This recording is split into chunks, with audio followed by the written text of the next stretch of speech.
Going over the trades on the day, some of the more difficult price action, minus $4,700 on the 250K portfolio. We were around break even coming into today, minus 2% on the month. Just really hard price action to trade today.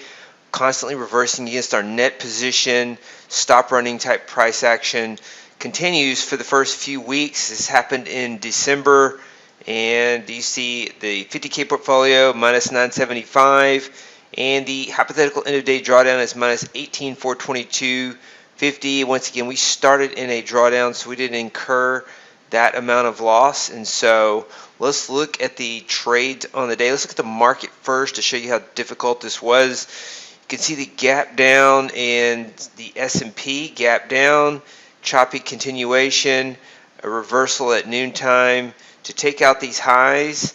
And so we were up a little bit on the day. The market reversed and we got net long, and then we were approaching around break even up here, and then the market reversed sharply, and we exited some trades down here right at the close, and then Netflix earnings, it bounced right back, and then we had some additional strategies that were still net long. It came down here, dumped us, and then now it's moving higher once again. So just constantly trading against us. Gap down continuation in the Nasdaq, choppy downtrend, choppy uptrend to take out the highs. Just seems intentional days like today, and so you just taking out that high. It didn't fill the gap, so it's interesting to run from all the way from these lows, take out the highs, but not fill the gap. And so rolls over, spikes, rolls over after hours, it's back up. And so it's not back up past this point, it's only up to here right now. So that is the price action on the day. Very choppy. First few weeks of December were about like this. Very difficult to trade, didn't really go anywhere. And so January is turning out to be the same way. And we've seen, I went back and looked at 2022 in general. In the first few weeks of the month, a lot of months where it underperformed the last week of the month. And so the last week of the month tends to be stronger on average, not in every case, but there were several cases in 2022 when this setup, the first few weeks of the month were down to low profitability, and then the surge at the end. So that's what we are moving towards. We're moving towards the end of the month now. Let's look at the trades on the day. The S&P strategies were 1 for 3 on the day, covered 3, hitting its profit target, getting out before the reversal rally. Good timing there. Tick fader lost on the long side. Momentum reversal, had the trade going into the close. Thought this would rally, and it rolled over. Just no real conviction either way by the bulls or the bears this year. We'll look at a longer term chart as well. Here's the 60-minute chart of the Nasdaq day session. As you can see, we're really going nowhere since October. So if you could draw this line here, we've been in this channel. The market rallied back here in August. Going into August, it rolled over into October the 13th, and that was where the low was in October for the Nasdaq. And just, it's really been sideways. There's a lot of always dialogue. It's the new bull market, or the market's going to take out the lows. You can't really tell by looking at the chart what this is going to do. It's not really doing much of anything. The beginning of the year was right here, and so it's kind of jumped around and jumped a little bit, come back. Just not a significant enough move to really tell you what this market's really going to do longer term. And so just a very sideways price action type market. Let's look at the S&P as well, and then we'll look at the S&P trades.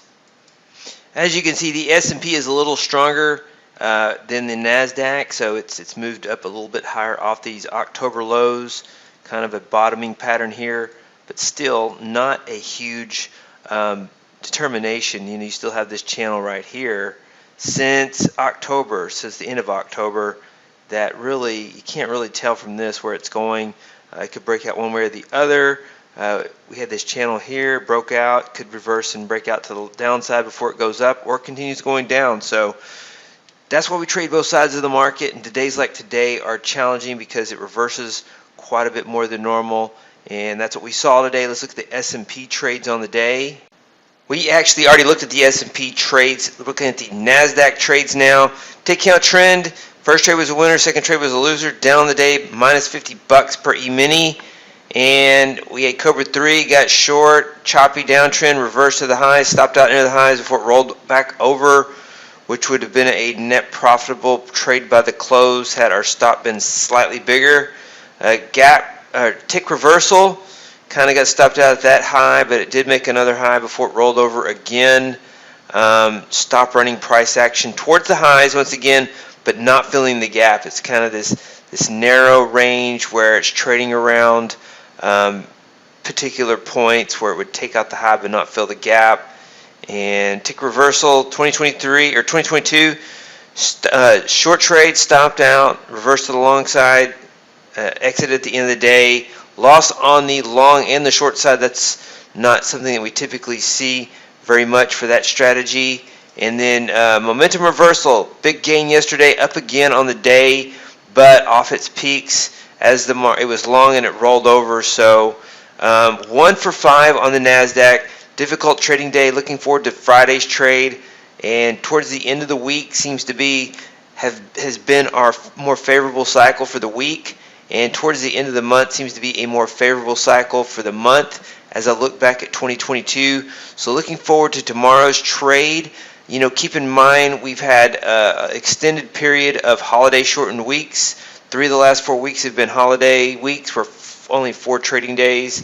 And so next week we have a full week, and the full last week of January is next week. So looking forward to tomorrow's trade as well as next week's trade. Some more fluid price actions. We had the Netflix earnings after the bell today, and we also have the debt limit debate on Capitol Hill that will also be highly debated and discussed. And so it'll be interesting to see the outcome of that. Hey, David Bean here. Welcome to Capstone Trading Systems YouTube page. Be sure to subscribe to join our community of algorithmic traders. We are real money traders. We share our winning streaks, we share our losing streaks, as well as market updates, strategies, and coding tips.